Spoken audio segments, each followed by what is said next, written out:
প্রথম দিন হিসাবে সম্মানিত যাত্রী সাধারণ সুবিধার্থে চলাচল শুরু হয়েছে, ট্রেন চলাচল। আমরা সকাল থেকে এখন পর্যন্ত 18টা ট্রেন পরিচালনা করেছি, চালাতে পেরেছি। আজকে 43টা আন্তনগর ট্রেন, 25টা mail express commuter train Dhaka station থেকে ছেড়ে যাবে। সে তো এখন পর্যন্ত 18টা আন্তনগর ট্রেন ছেড়ে গেছে।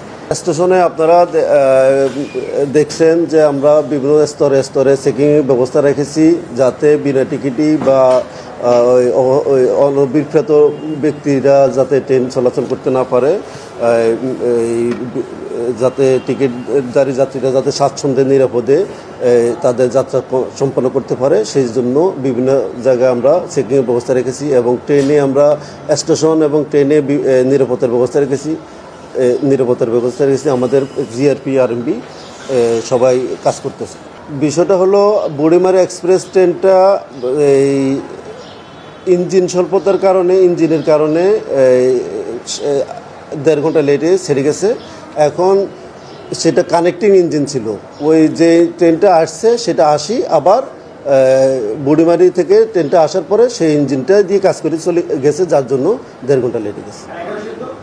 11 সিন্ধুর রিপ্লেসমেন্টের কারণে 50 মিনিট লেট গেছে। সবাই আপনারা জানেন 18টা ট্রেন পরিচালনা করার ক্ষেত্রে সবগুলো ট্রেনই সঠিক সময় ছেড়ে গেছে। 2টা ট্রেন মাত্র লেট গেছে, একটা ইঞ্জিন স্বল্পতা বা কানেক্টিংয়ের জন্য লেট গেছে। তো সেক্ষেত্রে আমি মনে করি যে যাত্রী সাধারণ খুব বেশি একটা সমস্যা হয়েছে, বিড়ম্বনার শিকার হয়নি। পরিচালনার চেষ্টা করি আমরা সবসময় সঠিক সময় পরিচালনার চেষ্টা করি। কোনো রকমের যান্ত্রিক সমস্যা না হলে সাধারণত ট্রেন বিলম্ব হয় না। বিলম্বের আশঙ্কা থাকলে আপনারা বিকল্প প্রস্তুতি কি রেখেছেন?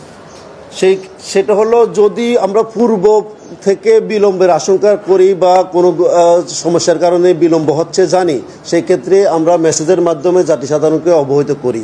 আর উপস্থিত বা হঠাৎ করে যদি কোনো যান্ত্রিক গোলযোগের কারণে বিলম্ব হয়, সেটা তো তখন আর সুযোগ হয় না। আমাদের হিসাবে আজকে মেল এক্সপ্রেস এবং আন্তনগর সহ সব কিছু মিলাই 50-55 হাজার মতো যাত্রী ঢাকা ছেড়ে যাবে। 27 তারিখ 28 তারিখ এই 2 দিন সবচেয়ে বেশি, 27, 28, 29 এই 3 দিন সবচেয়ে বেশি যাত্রী সমাগম হতে পারে বলে আমার মনে হচ্ছে।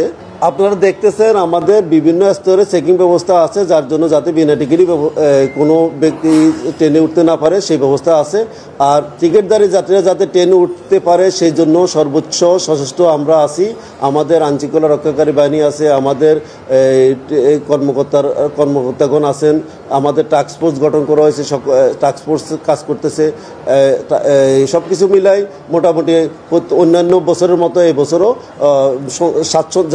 যাত্রী সাধারণ যাতে স্বাচ্ছন্দ্যে ট্রেন যাত্রা করতে পারে, ভ্রমণ করতে পারে সেই ব্যবস্থা।